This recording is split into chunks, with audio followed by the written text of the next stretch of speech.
You can read every book, watch all the videos, and remind yourself 1,000 times that you love yourself, but if you don't truly understand one critical point, the love you're searching for will always remain out of reach. Today, I'm not here to give you more theories. I'm here to present to you the key, a key to something that no one has shared with you before, a truth that Carl Jung discovered, and this truth will forever change the way you relate to yourself and others. Are you prepared to uncover it? If you're watching this, then deep inside you already know there's more. This isn't only about accepting your shadow or finding balance in your energies. It's about taking these ideas and using them in a way that will change your life. By the end of this video, you won't just understand why you've had a hard time feeling loved.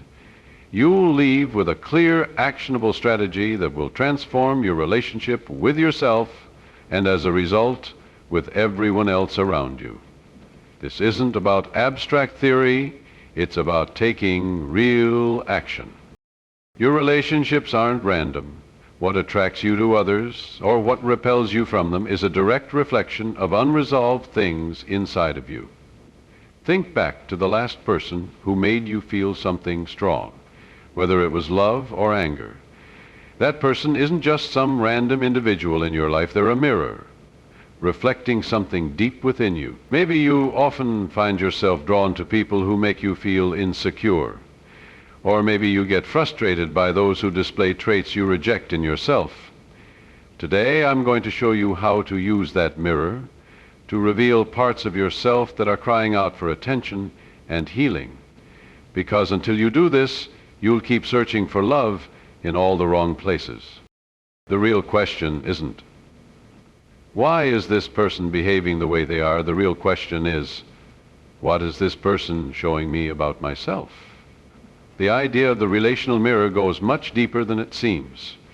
When someone triggers a strong emotional reaction in you, you're experiencing a projection of your own shadow. Pay attention to the patterns in your relationships. Do you always find yourself attracted to people with similar traits, or do you avoid certain types of people? Both responses are incredibly telling. Attraction and repulsion are like two sides of the same coin.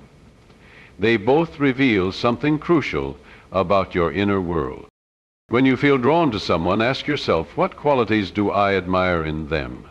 Could it be that these are qualities I haven't fully embraced or developed within myself? Maybe you admire someone's freedom and spontaneity because your life feels too rigid or controlled. Likewise, when someone frustrates you deeply, ask yourself, what exactly is bothering me about this person? Could it be that I have the same trait but have hidden or rejected it within myself? Maybe someone's arrogance triggers you because deep down you struggle with your own superiority complex, something you're ashamed to admit. This kind of self-awareness is incredibly transformative, but it requires ruthless honesty. You must be ready to face the parts of yourself that you've hidden, even from yourself. And it's in that very recognition where true healing starts. The toughest relationships in your life are often your most valuable teachers. That person who constantly irritates you, they could be the key to unlocking parts of you that need attention. It's no coincidence that certain people show up in your life. They're karmic messengers, guiding you on your path to integration. Remember, just as others reflect parts of you, you also act as a mirror for them. When you understand this, you develop more compassion and responsibility in your interactions. You begin to see that when someone reacts negatively toward you, they aren't responding to you. They're reacting to the reflection of themselves that they see in you. Instead of becoming defensive, you can respond with greater understanding. The purpose of this work isn't just to notice patterns, it's to shift them. Once you recognize which part of yourself is being reflected in a challenging relationship, you can start healing that aspect. As you consciously integrate those rejected or undeveloped parts of yourself, your relationships will naturally begin to change in ways that feel effortless. This process of integration doesn't happen instantly, so don't expect overnight results. Observe your emotional reactions as though you were a scientist exploring a fascinating subject. without judgment, just curiosity.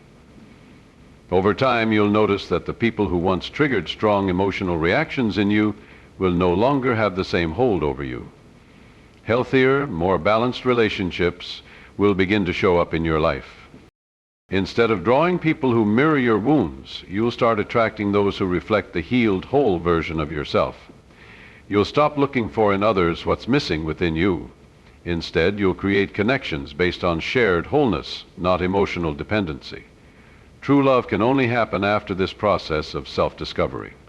When you love from a place of wholeness instead of lack, your relationships turn into spaces for mutual growth, not sources of emotional neediness. You no longer need someone else to fill your void. You are whole and complete within yourself. And here's the ultimate truth. The part of yourself that you reject is the exact part that sabotages your relationships. You can't truly love if you don't accept all of who you are. Think about the things you dislike about yourself, the parts you try to hide away. That's your shadow. Until you embrace it, you'll keep projecting your insecurities onto others. For example, if arrogance in others irritates you, it's likely because a part of you fears being seen as arrogant. Or if you feel drawn to people who make you feel small, it's because, deep down, a part of you doesn't feel big enough yourself. Here's where you'll discover how to integrate your shadow, not to become perfect, but to become whole. Because only when you accept all that you are, can you truly love and be loved. Your shadow doesn't only represent your negative traits, it also holds your unrecognized gifts and talents. When you reject parts of yourself, you fragment your being, creating an invisible wall that blocks the deep connection you desire. But when you embrace everything you are, you stop searching for love as something outside yourself. You become love, and from that place, authentic connection becomes inevitable. This fragmentation leads us to look for in others what we can't accept in ourselves. Every time you harshly judge someone, you're facing a mirror. The qualities that irritate you the most in others are simply reflections of something within you that you've neglected. Pay close attention to your strongest reactions. In them you'll find the most valuable clues about yourself. Perhaps you despise vulnerability in others because you fear your own fragility. Or maybe you criticize ambition because you haven't allowed yourself to acknowledge your own desires for success and recognition. Your shadow also plays a part in your romantic attractions. We're drawn to people who freely express what we've repressed. If you're strongly attracted to dominant people, ask yourself, is there a part of me that wants to express more power and control? If you're constantly seeking partners who need to be rescued, you might be projecting your own need for care and attention. Relationship sabotage happens subtly but persistently. Maybe you fear abandonment, so you push people away before they have a chance to leave. Or perhaps you fear being controlled, so you resist any suggestions from your partner even when they're reasonable. These patterns aren't random. They're defense mechanisms from your unintegrated shadow. Integrating your shadow takes courage. The first step is to see it without judgment. Whenever you have an intense reaction to something in someone else, ask yourself, where does this trait live within me? This isn't to blame yourself, but to understand yourself better. Integration also involves expressing the parts of yourself you've kept hidden in safe settings. If you've suppressed your creativity, find ways to express it freely. If you've denied your need for connection, allow yourself to be vulnerable with trusted people. Over time, these suppressed parts will shift from being hidden saboteurs to becoming sources of strength. A powerful exercise is to write a letter to your shadow. Acknowledge its presence. Thank it for trying to protect you, and express your intention to integrate it with compassion. This internal dialogue can mark the start of a deep reconciliation with yourself. The paradox is beautiful. By accepting your darkest sides, you shine brighter. By embracing your imperfections, you become more authentic. And it's that authenticity that opens the doors to real, meaningful connection. The most fulfilling relationships are the ones where both people show up whole, with both light and shadow integrated. You no longer need a partner to fill in what you're missing. You come as a complete person. You no longer project your fears and insecurities onto others because you've made peace with them. Relationships aren't just about feeling good. They're about growth. Every conflict, every action, every disappointment is an opportunity to understand yourself better. In this session, you'll learn to see love not as a destination, but as a journey of self-discovery.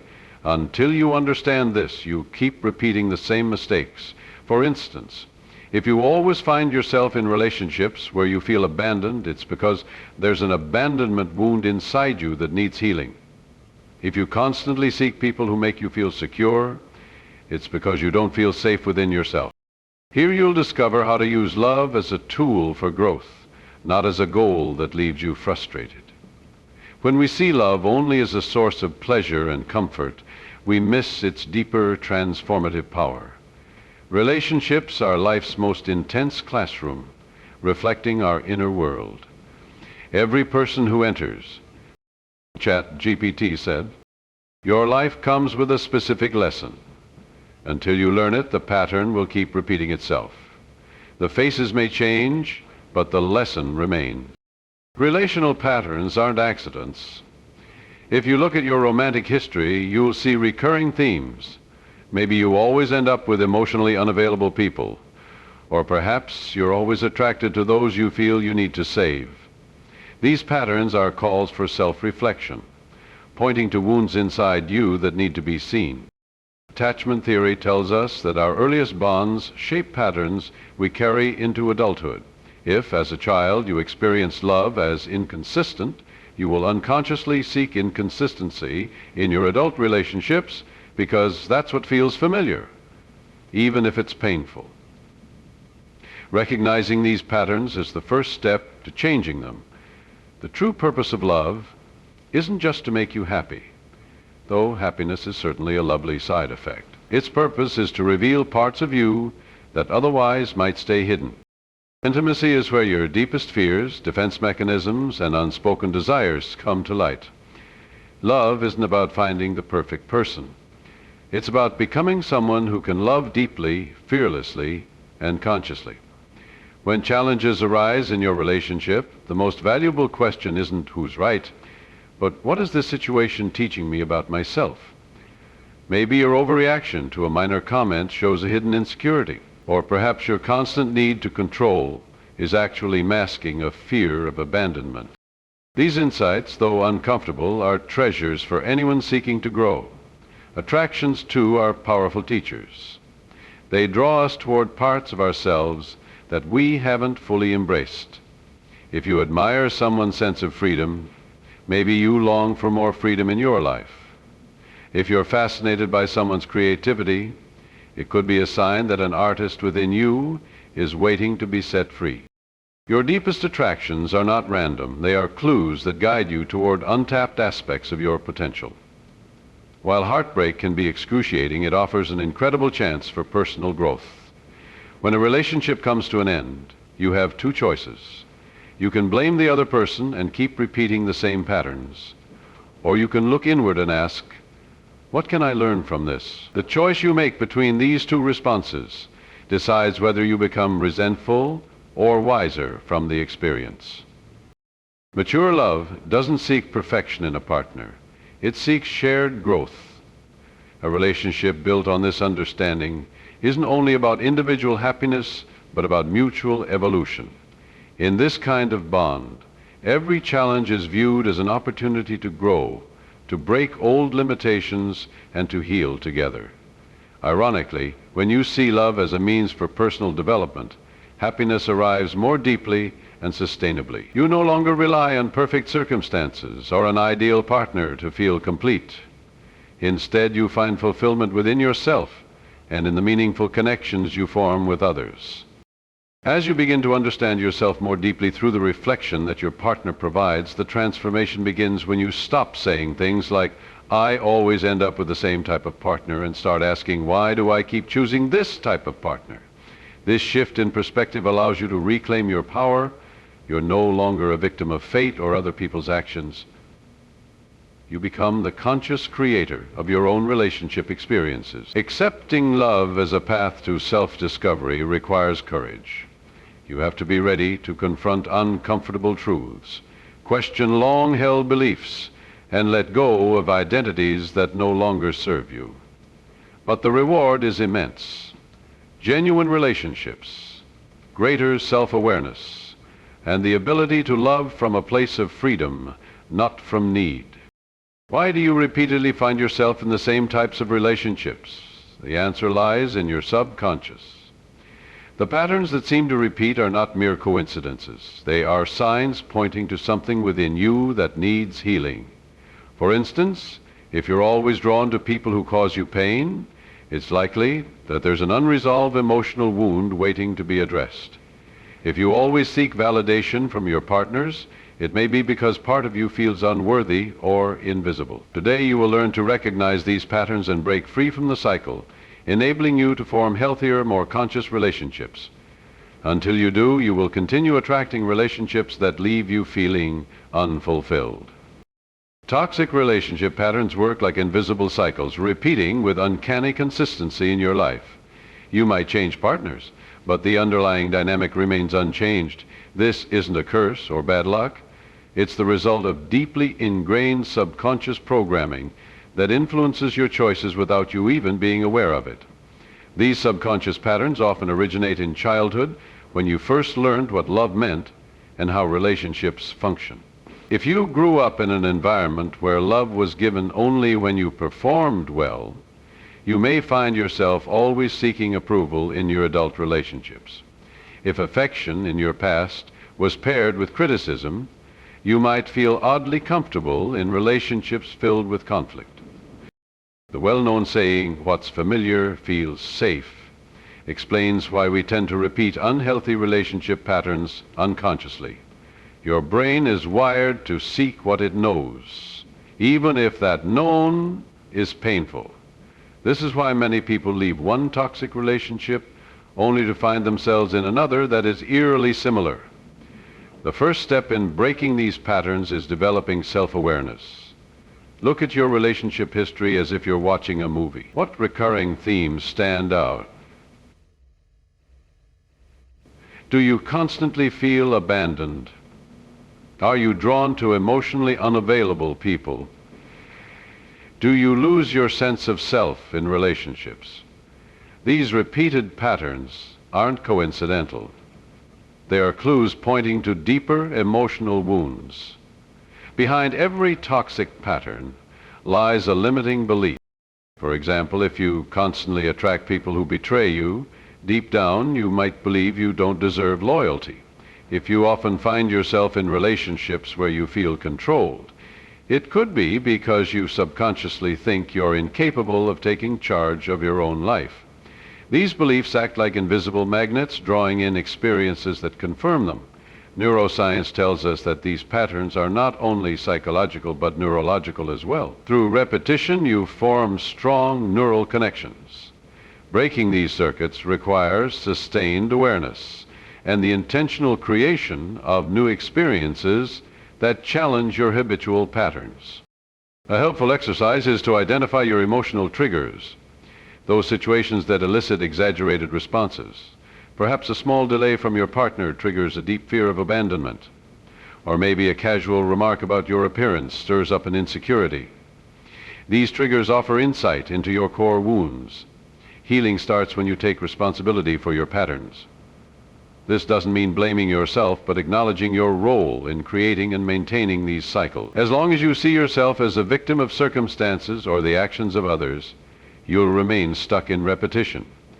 True change happens only when you take responsibility for your role in the process. Breaking patterns involves reconnecting with your body. Relational addictions function similarly to other addictions. There are bodily signals that precede compulsive behaviors. Learn to recognize how toxic attraction feels in your body. There's a rush of excitement, a false sense of security, a comforting familiarity. This awareness gives you the power to make a conscious choice instead of reacting automatically. A critical step is setting firm boundaries, both with others and with yourself.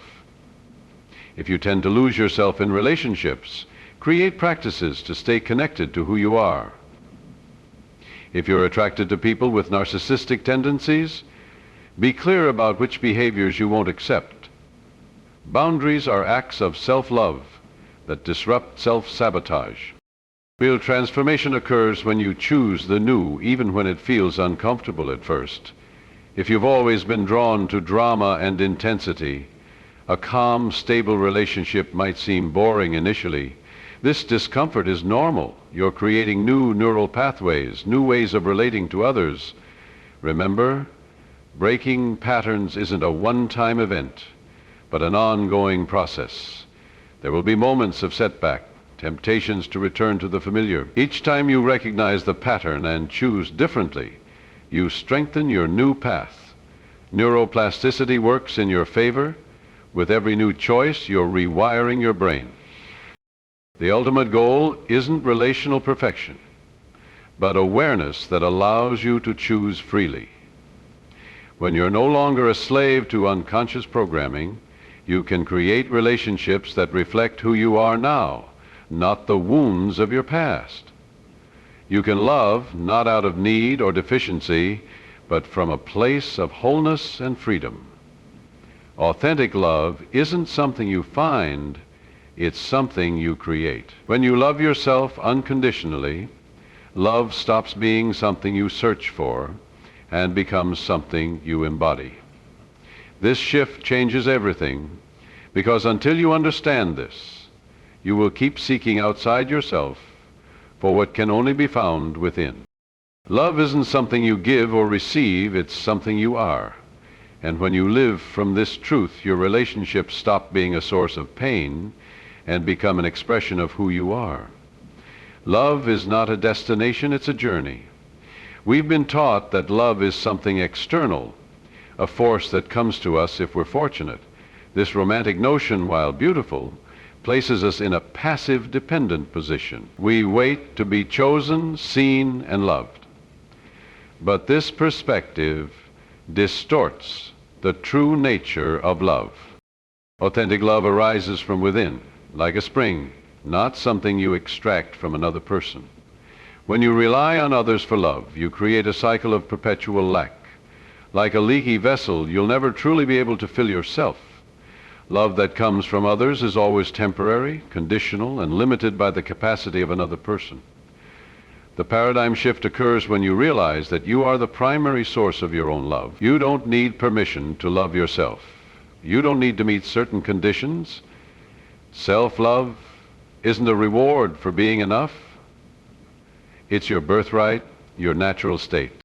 When you remove the barriers you've built against yourself, the practice of unconditional self-love becomes revolutionary, especially in a world that teaches you to value yourself based on your productivity, appearance, or accomplishments. It means honoring yourself in moments of failure as much as in moments of success. It means speaking to yourself with the same kindness you'd offer a dear friend. It means recognizing your intrinsic worth, independent of any external recognition. As you nurture this loving relationship with yourself, something profound happens in your external relationships. You no longer approach others from a place of need or emptiness, but from a place of wholeness. You no longer look to others to fill what's missing in you. You offer what you already have in abundance. The beautiful irony is that when you stop desperately seeking love, you become more capable of experiencing it on a deeper level. Your relationships evolve into spaces of growth, not fulfillment. You don't look for someone to complete you. You share the completeness you already feel. You don't expect someone to heal your wounds, but you may heal together. You don't rely on others to validate your worth. You celebrate the value they see in you. This shift alters the nature of your attractions. When you operate from a place of lack, you attract people who mirror your unhealed wounds. When you operate from wholeness, you attract people who reflect your integrity and resonate with your frequency of self-love. It's the difference between attraction driven by addiction and attraction fueled by affinity. The practice of self-love isn't narcissism. In fact, it's the opposite. Narcissism arises from deep insecurity, from an inner void that constantly seeks validation. True self-love comes from acknowledging and honoring your entire humanity. It enables you to see others with more clarity and compassion, because you no longer project your unmet ChatGPT set needs onto them. A transformative exercise is practicing conscious self-compassion. When difficult emotions like fear, sadness, anger, or shame arise, instead of judging or suppressing them, embrace them as part of your humanity, not as flaws to be eliminated. This radical acceptance shifts your relationship with your internal world and, by extension, everything external. Remember, love isn't a goal you reach, it's a daily practice. There will be days when loving yourself is harder, when old voices of self-criticism resurface. Don't be discouraged. Every moment of awareness is an opportunity to choose love once more. Each time you reconnect with yourself after feeling disconnected, you strengthen your capacity for authentic love. The greatest paradox is that when you stop seeking love as something you lack, you'll realize it's always been there, like a fish searching for the ocean while already swimming in it. You've been immersed in love all along.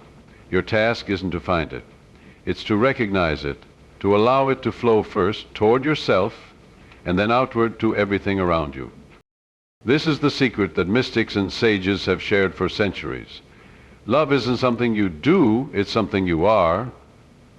And when you live from that truth, every relationship, every encounter, every moment becomes an expression of that loving essence that is your truest nature.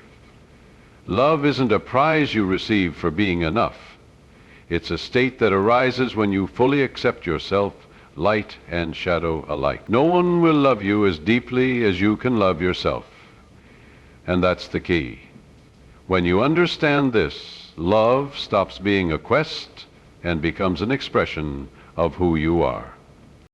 If this message resonated with you, share it with someone who needs to hear it. And if you want to continue exploring how to transform your life from within, subscribe and activate the notification bell. Remember, love isn't something you find, it's something you create, and that journey begins today. Thank you for joining me on this path, and I'll see you in the next video. Until next time,